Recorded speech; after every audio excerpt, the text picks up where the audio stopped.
আল্লাহর হাবিব সাল্লাল্লাহু আলাইহি ওয়াসাল্লাম এই উম্মতকে কি পরিমাণ ভালোবেসেছেন সহিহ বুখারীর 6039 নম্বর বর্ণনায় এসেছে।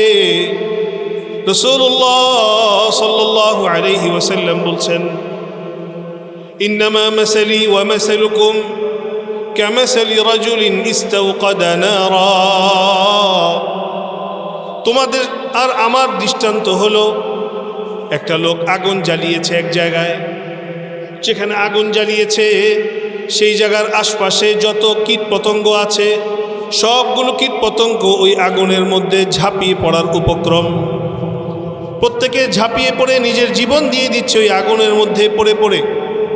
আল্লাহ রাসূল সাল্লাল্লাহু আলাইহি ওয়াসাল্লাম বলেন, তোমাদের অবস্থাও হলো এমন, তোমরা সকলে জাহান্নামের আগুনের দিকে ধাবিত হচ্ছ। ফাআনা আখিযুম বিহুজাজিকুম, আমি তোমাদের প্রত্যেকের যে কোমর বন্ধনী আছে, লুঙ্গির যে গিট আছে, এটাকে আমি টেনে টেনে টেনে টেনে তোমাদেরকে জাহান্নামের আগুন থেকে বাঁচানোর চেষ্টা করছি।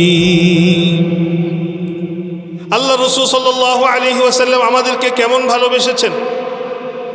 সহিহ মুসলিমের 199 নম্বর হাদিস, عن أبي هريرة رضي الله تعالى عنه أن رسول الله صلى الله عليه وسلم قال لكل نبي دعوة مستجابة فتعجل كل نبي بدعوته। পৃথিবীর বুকে যত নবীকে আল্লাহ তাআলা প্রেরণ করেছেন প্রত্যেক নবীকে আল্লাহ তাআলা বিশেষ একটা দোয়ার যোগ্যতা দিয়েছিলেন। ওই দোয়াটা সেই নবী যখনই করবেন আল্লাহ তাআলা সাথে সাথে সেই দোয়াটা কবুল করে নিবে। আমি কি কবরস্থানে ওয়াজ করতেছি, আপনারা কি জীবিত না মৃত? সুবহানাল্লাহ কোন, আমি তো বুঝতেছি না। আপনারা কি কবরস্থানে? জোরে বলেন আল্লাহু আকবার। হাই হাই,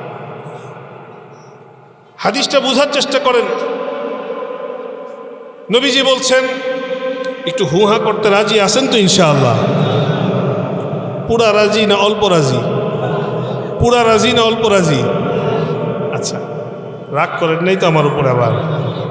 আচ্ছা, রাসূলুল্লাহ সাল্লাল্লাহু আলাইহি ওয়াসাল্লাম বলছেন, প্রত্যেক নবীকে আল্লাহ তাআলা এমন একটা দোয়ার যোগ্যতা দিয়েছেন যে দোয়াটা নবী যখনই করবেন সাথে সাথে সেই দোয়াটা কবুল হয়ে যাবে। ফাতাআজ্জালা কুল্লু নাবিয়্যিন বিদাওয়াতিহি। আল্লাহর হাবিব বলেন, প্রত্যেক নবী দুনিয়ার বুকে এই দোয়ার যোগ্যতাটাকে ব্যবহার করে ফেলেছেন, কিন্তু আমার প্রয়োজন ছিল, দরকার ছিল, জরুরত ছিল, কিন্তু আমি এই দোয়াটাকে দুনিয়ার বুকে কাজে লাগাইনি। ওয়া ইন্নী ইখতাবাতু দাওয়াতি শাফাআতান লিউম্মতি ইয়াউমাল কিয়ামাহ। আমি আমার এই দোয়ার যোগ্যতাটাকে সংরক্ষণ করে রেখে দিয়েছি। কাল কিয়ামতের ময়দানে আমার গুনাহগার উম্মতের যখন আমাকে খুব বেশি প্রয়োজন পড়বে, সেই প্রয়োজনের মুহূর্তে এই দোয়ার যোগ্যতাটাকে আমি কাজে লাগাবো। আল্লাহর হাবিব সাল্লাল্লাহু আলাইহি ওয়াসাল্লাম বলেন, ফাহিয়া নাইলাতুন ইনশাআল্লাহ।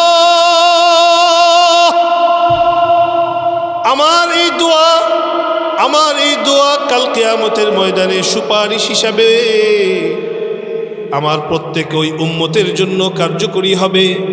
মান মাতা লা ইউশরিকু বিল্লাহি শাইআ। যারা শিরক মুক্ত অবস্থায় দুনিয়ার বুকে মৃত্যুবরণ করেছে, কাল কিয়ামতের ময়দানে তাদের জন্য সুপারিশ করে করে তাদের ব্যাপারে আমি জান্নাতের ফয়সালা আদায় করে নিব। আল্লাহর হাবিব সাল্লাল্লাহু আলাইহি ওয়াসাল্লাম আমাকে আপনাকে কি পরিমাণ ভালোবেসেছেন। সহিহ ইবনে হিব্বানের 7111 নম্বর বর্ণনা। আল্লাহ রাসূল সাল্লাল্লাহু আলাইহি ওয়াসাল্লাম একদিন হযরত আয়েশা রাদিয়াল্লাহু তাআলা আনহার ঘরে বসা। আয়েশা রাদিয়াল্লাহু তাআলা আনহা দেখলেন রাসূলুল্লাহ সাল্লাল্লাহু আলাইহি ওয়াসাল্লামের মনটা আজকে খুব ভালো। আয়েশা রাদিয়াল্লাহু তাআলা আনহা নবীজিকে বললেন, ইয়া রাসূলুল্লাহ, আপনি আমার জন্য একটু দোয়া করেন। আল্লাহর রাসূল সাল্লাল্লাহু আলাইহি ওয়াসাল্লাম দোয়া করলেন, আল্লাহুম্মা গফির লিআয়েশা মা তাকদ্দামা মিন যামবিহা ওয়া মা তাআখার وما أسرت وما أعلنت أي الله আপনি আয়েশার অতীতের গুনাহ ভবিষ্যতে যত গুনাহ তার দ্বারা সংগঠিত হওয়ার সম্ভাবনা আছে, তার গোপন গুনাহ তার প্রকাশ্যের গুনাহ সকল গুনাহ আপনি মাফ করে দে। আচ্ছা বলেন তো এই দোয়াটা কি ছোটখাটো দোয়া না অনেক বড় দোয়া? আওয়াজ দিয়ে বলেন।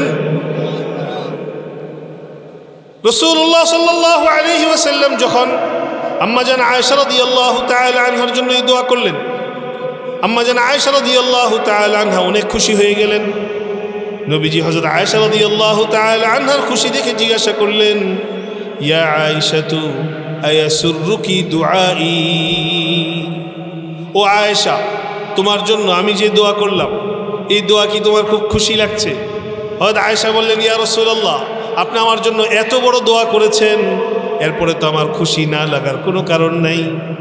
নবীজি বললেন, আয়েশা শুনে নাও, এই দোয়া আমি শুধু তোমার জন্য করি বিষয়টা এমন নয়। ইন্নাহা লাদুআই লিউম্মতি ফি কুল্লি সালাহ, এই একই দোয়া আমি প্রত্যেকটা নামাজে আমার উম্মতের প্রত্যেক সদস্যের জন্য আল্লাহ তাআলার কাছে করে থাকি।